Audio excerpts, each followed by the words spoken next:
দীর্ঘদিন হয়তো এই দৃশ্য আপনাদের পিছনে দাঁড়িয়ে আছে, মানুষ লম্বা লাইন, মানুষ ভোট দিতে আসছে, মানুষ ভোট দিতে চায়। আশা করি মানুষ সারাদিনই উৎসবমুখর পরিবেশে জাঁকজমকপূর্ণভাবে এই ভোট প্রয়োগ করবে, তার ভোট সে যাকে খুশি তাকে দেবে, এইটা আমরা বিশ্বাস করি। এবং আপনারাও দেখছেন যে মানুষ কত উৎসবমুখর পরিবেশে ভোট দিচ্ছে। যারা প্রিজাইডিং অফিসের কাজ করছেন তারাও অনেক স্বাচ্ছন্দ্যে কাজ করছেন।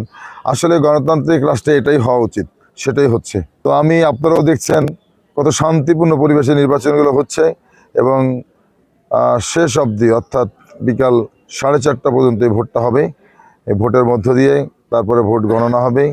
আমি আশা পোষণ করি মানুষ আমাকে তাদের প্রার্থী হিসেবে বেছে নেবে এবং তারা অনেক দিন পরে মন খুলে প্রাণ ভরে ভোট দিতে পারছে, এটাই তাদের শান্তি।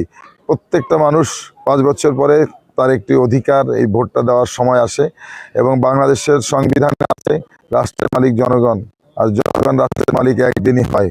তার একটি ভোট তার পছন্দ মতো ব্যক্তিকে প্রয়োগ করার মধ্য দিয়ে সে রাষ্ট্রের মালিকানা ফিরে পায়।